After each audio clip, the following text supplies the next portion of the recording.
नमस्कार। कैसे हैं आप? बेहतर होंगे। कल हम एक टॉपिक अधूरा कर दिए थे, उसके आगे बढ़ते हैं। जो आज का जो टॉपिक है वो है संधारित्रों का संयोजन। संयोजन का मतलब होता है जोड़ना। किसको जोड़ना है? संधारित्र को। क्यों जोड़ना है भाई? बाय द वे क्या होता है, ये हमको किसी चीज़ की ज़रूरत है, एक में नहीं हो पा रहा, वो ज़्यादा चाहिए तो उसको जोड़ना पड़ेगा कई लोगों को मिला करके। तो कैसे जोड़ें, उनका किस प्रकार से परिणाम प्राप्त होगा, आज हम उस पर चर्चा करेंगे। तो पहली बात आती है संधारित्रों का संयोजन।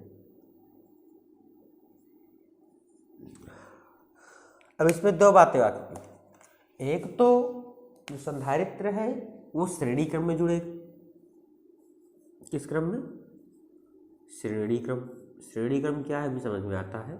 अगर आप हाई स्कूल में पढ़े होंगे तो इसमें आपका ध्यान होगा, आप वहाँ पर प्रतिरोधों को जोड़े रहे होंगे। प्रतिरोध यानी आर को श्रेणी क्रम में, समांतर क्रम में। उसी प्रकार इसको भी एक श्रेणी क्रम में और दूसरा समांतर क्रम में।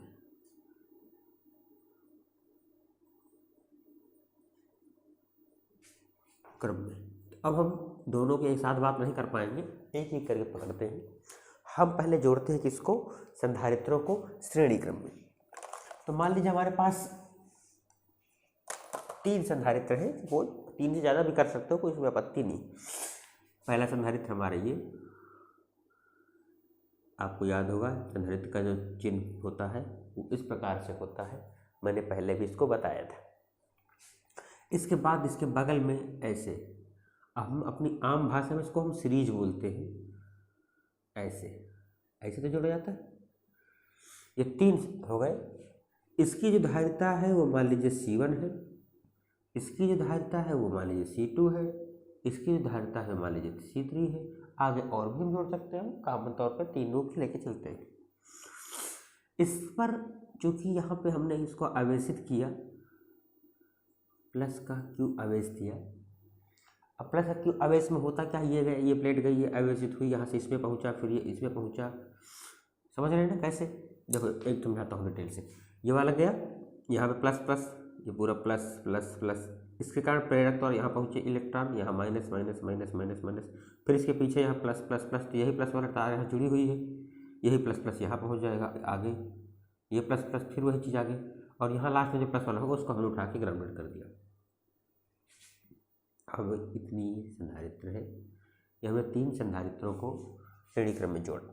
अब उसमें होता क्या है कि जब वही आवेश लगातार आगे बढ़ रहा है, तो आप देख पा रहे हो यहाँ भी Q है, वही आवेश यहाँ पहुँच गया, तो यहाँ भी Q, यहाँ भी Q, यहाँ भी Q।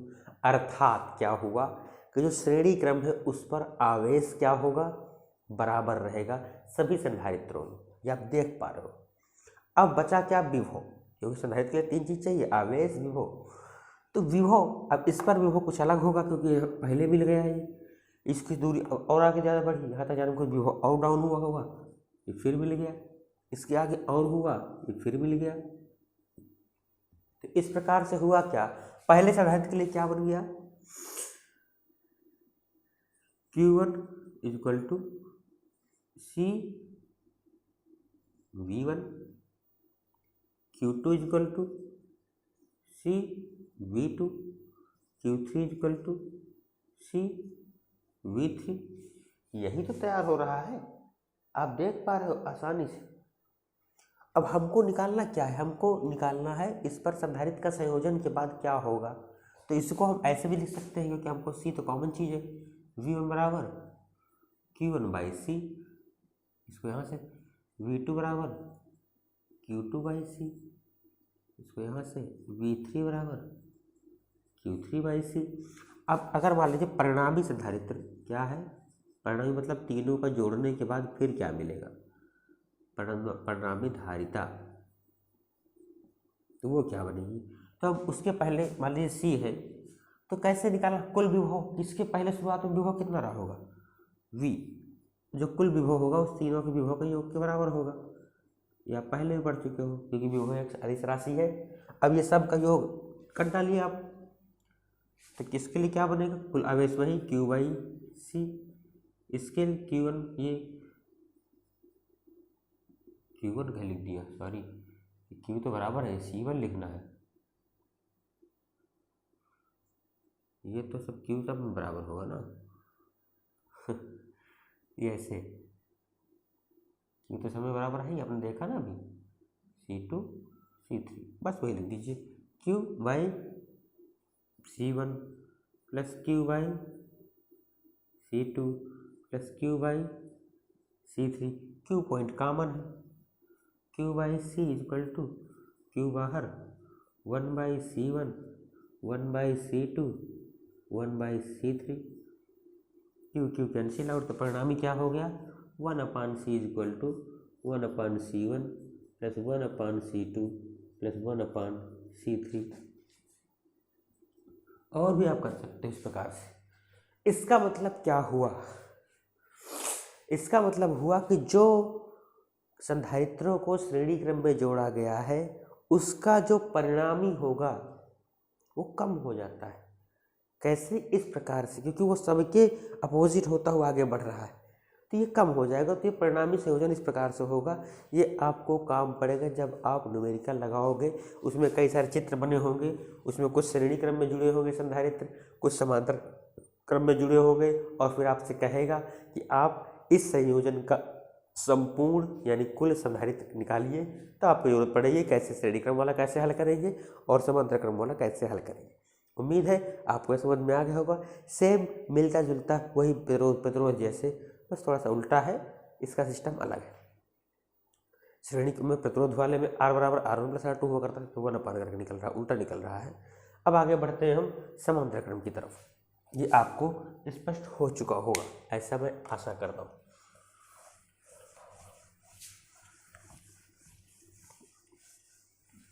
अब इसी चित्र को हमने संधारित्र लिया और किस प्रकार जोड़ा शुरू किया, इनको हमने जोड़ना शुरू किया समांतर क्रम में। हमारे पास ये एक आवेश आया, एक संधारित्र ऐसे, इसकी धारिता C1 है, दूसरा संधारित्र ऐसे उसके समांतर में, और तीसरा ऐसे। ऐसे चित्र बनाते हैं, बाकी लिखना चाहे जैसा लिख सको। आप यहाँ से इसको आवेश दिए, यहाँ से इसको आवेश दिए, यहाँ से इसको आवेश दिए, यहाँ से प्लस Q आवेश आ रहा था, लेकिन यहाँ पर आपने अब आगे पढ़ोगे आगे चैप्टरों में विद्युत वाले में कि आवेश कैसे बढ़ता है, तो आप यहाँ से देखा आवेश बदल गया। इस पर जो आवेश गया वो Q1 गया, इस पर जो आवेश गया मान लीजिए Q2 गया, इस पर जो आवेश गया मान लीजिए Q3 गया। लेकिन इन पर जो विभव है इसका भी V होगा, इसका भी V होगा, इसका भी V होगा, और ये हमने लास्ट में ऐसे सबको मिला करके ग्राउंडेड कर दिया। इस प्रकार का चित्र होगा वो लगभग समांतर क्रम का बनाया जाता है। अब फिर वही सारी चीज़ें आपको पता है कि Q1 is equal to C1V, Q2 is equal to C2V, Q3 is equal to C3V। अब यहाँ देखो, आपको यही दो बातें याद करने वाली चीज़ें हैं कि जहाँ पर श्रेणी क्रम हो वहाँ पर आवेश नियत होता है या धारा नियत होती है, ये दो बातें याद कर लो। और जहाँ जहाँ भी समांतर क्रम होगा वहाँ पर विभव नियत होता है, उसी विभव पर आगे बात होती है। तो ये समांतर क्रम का संयोजन है, इसमें विभव नियत होगा अर्थात वो सब में बराबर होगा, और जो श्रेणी क्रम की बात होगी वहाँ पर आवेश या धारा किसी रूप में भी दे सकते हैं। प्रतिरोध हल करने में धारा के रूप में देखेंगे, वो क्या होगा, वो नियत होगा अर्थात बराबर होगा। अब इस चित्र को अब आगे सॉल्व करने के लिए बढ़ते हैं। तो आपने देखा अब कुल आवेश क्या है, कुल आवेश Q equal to Q1 plus Q2 plus Q3। Q का मान वैसे ही इसी रखा, तो कुल परिणामी धारिता C मान लीजिए, भूलिए भी हो गया अभी, तो हो गया C1V plus C2V plus C3V, V common point C, V निकाल लिया, C1 plus C2 plus C3, V cancel out, तो बचा क्या परिणामी के लिए C is equal to C1 plus C2 plus C3 और जितने भी आप करना चाहो, ये हो गई। कब? जब संयोजन किसमें हो? समांतर क्रम में हो, संधारित्र का संयोजन। बस ये आपको ध्यान रखना है, बहुत ही आसान है जो ही जो समझाया। अब इसमें आपको परिणामी ज्ञात करना है, तो आपसे पता है कि आवेश बटा है विभव समान है, बस उनके मान रख दिया आपने Q1 और Q2, ये सूत्र होता है, आपको पहले से पता है, ये मान आपने रखा और इस प्रकार से आप आगे दोनों प्रकार के प्राप्त कर चुके हैं, श्रेणी क्रम में भी समांतर क्रम में भी। एक का कॉन्सेप्ट समझ में आ जाएगा, दूसरा अपने आप उसमें मर्ज हो जाएगा, उसको अलग से समझने की जरूरत नहीं है ज़्यादा। सिर्फ 2 पॉइंट आपको याद रखना है कि इसमें विभव नियत होगा और उस पर आवेश नियत होगा, बस। उसमें विभव बदलेगा, V बराबर V1 plus V2 plus V3, किसमें? श्रेणी क्रम में। समांतर क्रम में आवेश होगा Q बराबर Q1 plus Q2 plus Q3, बाकी वही मान रख देंगे, उसमें Q कट जाएगा, इसमें V कट जाएगा, इसका सूत्र इस प्रकार से प्राप्त होगा, C equal to C1 plus C2 plus C3 परिणामी के रूप में, और उसमें प्राप्त होगा 1/C इक्वल टू। तो अंतर क्या समझ में आया इसमें? अंतर हमको ये समझ में आया कि अगर हमें कहीं पर ज़्यादा धारिता की ज़रूरत है, कोई ऐसा हम यंत्र बना रहे हैं, ऐसा कोई ज़रूरत है निकाय पे कि हमको ज़्यादा धारिता चाहिए, तो हमको उन संधारित्रों को, जो हमारे पास छोटे छोटे कंडेंसर हैं, उनको किस प्रकार से जोड़ना चाहिए? तो उसको हम समांतर क्रम में जोड़ना चाहिए, श्रेणी क्रम में नहीं। जब समांतर क्रम में जोड़ोगे तो सीधा सीधा उनकी धारिता एक दूसरे में जुड़ जाएगी और परिणामी धारिता का मान बढ़ जाएगा, जबकि हमको जहाँ कम करने की ज़रूरत पड़े वहाँ पर हम संधारित्रों को श्रेणी क्रम में जोड़ेंगे ताकि परिणामी धारिता और कम प्राप्त हो। तो ये प्रकार था संधारित्रों का संयोजन। अब इसके आगे जो आपके पास टॉपिक आता है, समांतर क्रम कहिए या इसको हम पार्श्व क्रम भी बोलते हैं। अब इसमें आगे और आखिरी टॉपिक, इस चैप्टर का आखिरी टॉपिक है संधारित्र में संचित ऊर्जा। हालांकि इससे मिलता जुलता टॉपिक आप पहले भी पढ़ चुके हो, लेकिन ये चूँकि अलग से टॉपिक दिया है तो इसमें चर्चा करना जरूरी है, तो हम थोड़ी चर्चा करते हैं। तो हम अब आगे बढ़ते हैं इसको समाप्त करते हुए, और जो हमारा अगला टॉपिक है वो है संधारित्र में संचित ऊर्जा।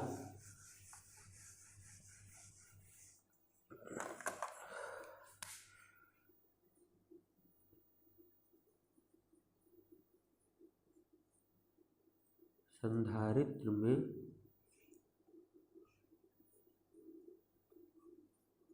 संचित ऊर्जा। अब ये कैसे? अब हमको थोड़ा सा समझना है।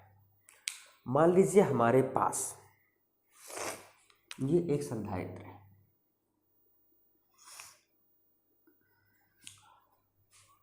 समझना। अभी इस संधारित्र में ना तो कोई आवेश है और ना ही कोई ऊर्जा। अब हमने क्या किया, इस संधारित्र को हमने यहाँ पर प्लस का Q आवेश दे दिया। अब क्या हुआ, बिल्कुल बारीक चीज़ है, अगर एक बार समझ लेंगे तो आपको हर चीज़ क्लियर हो जाएगी। हमने इस प्लस का Q आवेश दिया, अब इससे आवेश जाना शुरू हुए। अभी तक इस चालक प्लेट में किसी भी प्रकार का आवेश नहीं था, मुक्त इलेक्ट्रॉन अंदर थे, वो अलग बात थी। अब इस पर आवेश जाना शुरू हुआ। शुरुआत में गया, कोई दिक्कत नहीं, आवेश 0 था। कितना था? 0। आवेश जाना शुरू किया तो आवेश भी शून्य था और विभव भी शून्य था। कब? जब शुरुआत में जाना शुरू हुआ। अब जब धीरे धीरे आगे बढ़ना शुरू हो गया तो उसके बाद क्या हुआ, उसके बाद अब आवेश जाना शुरू हुए तो क्या होगा, अब इसका जो विभव है वो धीरे धीरे बढ़ना शुरू हो जाएगा। बताया था ना, जब टंकी में पानी डालेंगे तो टंकी का लेवल बढ़ने लगता है। तो इसका मान लीजिए विभव किसी क्षण या आवेशन के पश्चात, ऐसे कर सकते हैं, आवेशन, ये आवेशन मतलब चार्जिंग, मान लीजिए विभव हो गया लगभग V, इसको V बराबर V क्या लिखे, विभव लिख देते हैं ऐसे सीधा सीधा। और यहाँ पर विभव क्या था, 0। तो अब जो हमारा एक बढ़ता लगा तो हुआ क्या, उस आवेश को यहाँ तक जाने में कुछ पहले आवेश पहुँचे, जब पहले आवेश पहुँच गए इलेक्ट्रॉन, तो अब जो दूसरे आवेश आ रहे हैं उनको आने में बल का अनुभव करना पड़ रहा है। कैसे, पहले यहाँ पर कोई आवेश नहीं था, सपोज ये बिंदु है, यहाँ पर कोई आवेश नहीं, अब हमने यहाँ पे चार्जिंग शुरू किया, यहाँ पे कुछ आवेश आ गए प्लस का क्यू। अब जब हम क्यू आवेश लेकर के आएंगे तो ये वाला जो आवेश जो पहले से पहुँच चुके हैं वो उस पर क्या करेंगे, एक प्रतिकर्षण बल लगाएंगे, भागो यहाँ से, भागो यहाँ से। वो जो बल है उसके बावजूद भी हम उसको ला रहे हैं, तो उस बल के विरुद्ध हमको क्या करना पड़ रहा है, एक कार्य करना पड़ रहा है। और वही कार्य ही जो आवेशित करने में पूरा पहले शून्य आवेश था, कुछ हमने आवेश दिया, हमारे ही दिए आवेश वहाँ पहुँच गए पहले से, उन्होंने कब्जा जमा लिया उस स्थान पे। समझिए थोड़ी सी बात को। अब वो कह रहे हैं जब तुम मत आओ, जाओ, लेकिन तब भी हम पीछे से उच्च विभव लगाए हैं, आवेश जा रहा है, तो उसके खिलाफ, पुराने वाले आवेश के खिलाफ एक बल कार्य करना पड़ रहा है। और वही बल जो कार्य करना पड़ रहा है, वही कार्य ही इस संधारित्र की ऊर्जा के रूप में संचित हो जाता है। बस इतना सा कॉन्सेप्ट हमको समझना है। तो अगर आपसे कोई पूछे संधारित्र की संचित ऊर्जा कहाँ से आ जाती है, तो आप उम्मीद है आप स्पष्ट कर सकते हो कि जब हम संधारित्र को आवेशित करते हैं तो उन आवेशों के कारण पहले गए आवेशों में और बाद में आने वाले आवेशों के बीच एक प्रतिकर्षण बल कार्य करता है, और हम उस पर उसके विरुद्ध एक कार्य करना पड़ता है। वही कार्य ही उस संधारित्र में ऊर्जा के रूप में संचित हो जाता है। तो ये टॉपिक हुआ। अब हमको इसका कैलकुलेशन करने के लिए वो ऊर्जा कितनी होगी, इसके कई मेथड हैं। एक मेथड तो सिंपल, जो फिजिक्स की लैंग्वेज से हम समझ सकते हैं। दूसरा मेथड है मैथ की लैंग्वेज से समझ सकते हैं। तीसरा ग्राफी मेथड से भी समझ सकते हैं। अब आपके लिए आसान सबसे तो मैथ वाला है, लेकिन कुछ बच्चे मैथ वाले नहीं होते, उनके लिए टफ होता है, तो मैं मैथ वाला वो दोनों कंबो पैक थोड़ा सा बताने का प्रयास करता हूँ। तो अब हम क्रम से आगे बढ़ते हैं। हमने पहले देखा कि इसको हटा देते हैं ताकि हम आसानी से साफ साफ हल कर सकें। इसकी भी ज़रूरत नहीं है चाहे तो, ये सब आपको समझाने के लिए प्रयोग किया गया था। अब हम बात करते हैं उसके आगे। हमने बात देखा कि पहले संधारित्र में जो आवेश था वो शून्य था और उसका विभव भी शून्य था। हमने आवेश क्यू दिया, क्यू आवेश देने पर क्या हुआ, उसका विभव 0 से बढ़कर v हो गया। तो जो औसत विभव होगा वो कितना होगा, औसत निकालना आप जानते होंगे। औसत विभव पहले के मतलब प्रारंभिक स्थिति प्लस अंतिम स्थिति। तो औसत विभव प्रारंभिक स्थिति पहले क्या थी, 0 प्लस b बटे 2, तो क्या हो गया v/2। ये औसत विभव हो गया दोनों का। अब हमने क्या किया, इस पर हमको निकालना है संचित ऊर्जा अर्थात किया गया कार्य। तो आप जानते हो कृत कार्य बराबर संचित ऊर्जा, यह भी परिभाषा से मैंने स्पष्ट किया था। ठीक, तो कृत कार्य W बराबर U बराबर W बराबर क्या होता है, विभव गुणे आवेश, क्योंकि आपने सूत्र पढ़ा है V = W/Q, तो W बराबर VQ। तो औसत विभव क्या है, ऐसे लिख सकते हैं, औसत विभव गुणे आवेश। आवेश कितना दिया गया, Q दिया गया। औसत विभव क्या है, V/2 × Q, ये हो गया U। तो यहाँ से ऐसे लिख सकते हैं U बराबर ½ Q × B। एक आपको ये छोटा सा फार्मूला प्राप्त हो गया संचित ऊर्जा का। अब इस फार्मूला की सहायता से हम अन्य फार्मूले भी अनुरूप में रूपांतरित कर सकते हैं, और इनकी आवश्यकता पड़ती है जब हम न्यूमेरिकल लगाते हैं। तो इसलिए आपको उस समय फॉर्मेशन करने में दिक्कत ना है कि अरे कौन सा सवाल लगेगा, कौन सा सवाल लगेगा। हम आसानी से पढ़ते हुए आगे बढ़ते हैं। आपको पता है अगर आपके पास सवाल में V और Q दिया है तब तो आप आसानी से निकाल सकते हो ऊर्जा। लेकिन मान लीजिए वो धारिता के फॉर्म में दे रहा है या किसी दूसरे फॉर्म पे दे रहा है, तो कैसे निकालेंगे उसकी हम बात करते हैं।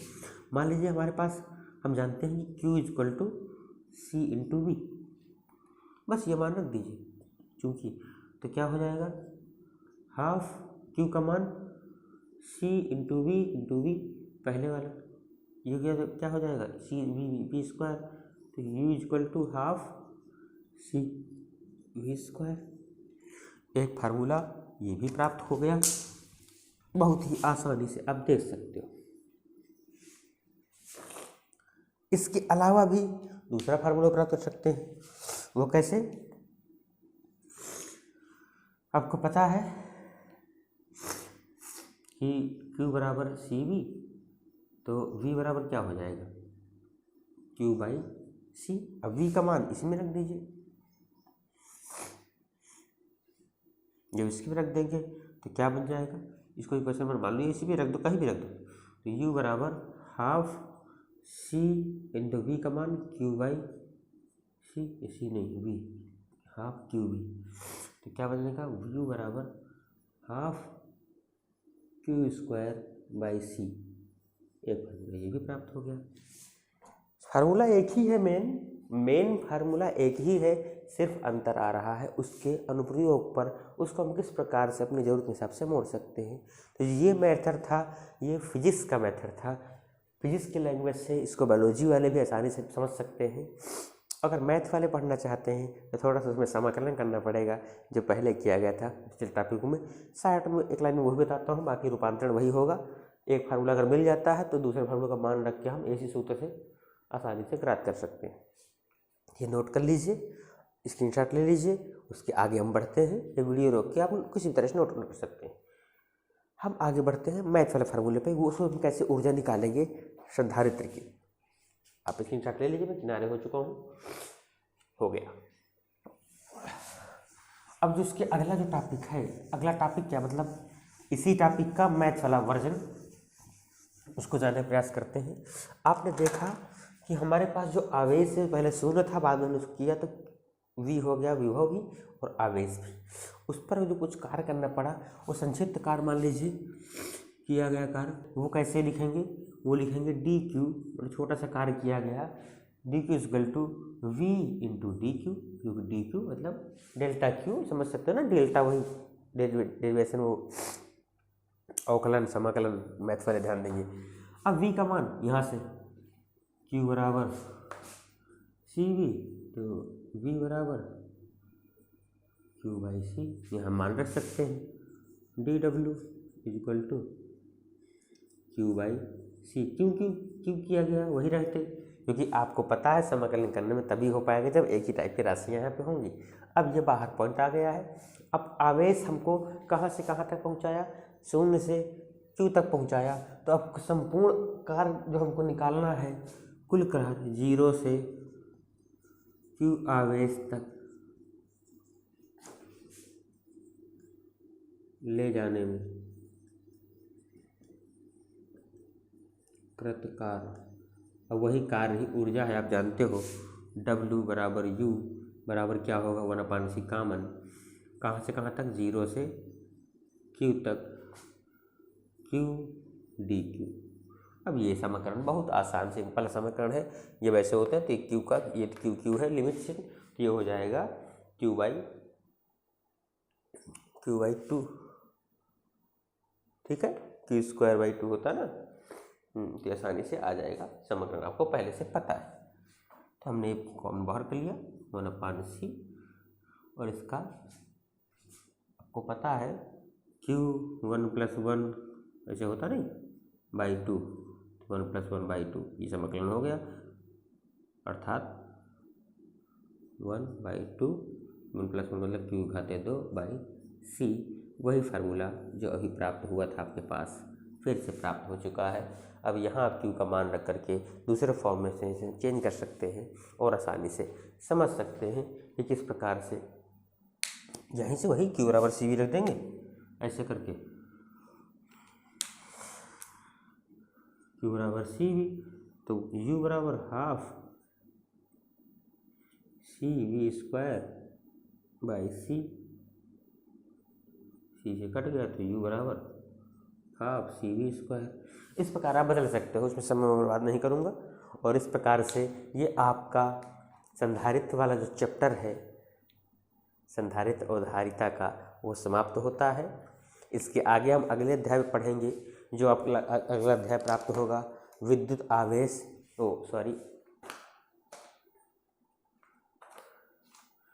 जो आपकी पुस्तक में दिया गया है विद्युत धारा। और उसके पहले आपको ध्यान रखना है, न्यूमेरिकल के मैंने पहले भी कहा था, आप लगाते रहिए। भैया न्यूमेरिकल का अलग से चैप्टर में क्लास लूँगा, अभी मैं थ्योरी बेस्ड पे आगे बढ़ा रहा हूँ आपको। जब थ्योरी आगे बढ़ती जाएगी, हर कॉन्सेप्ट क्लियर होता जाएगा, बहुत आसानी से आपको न्यूमेरिकल हल हो जाएंगे।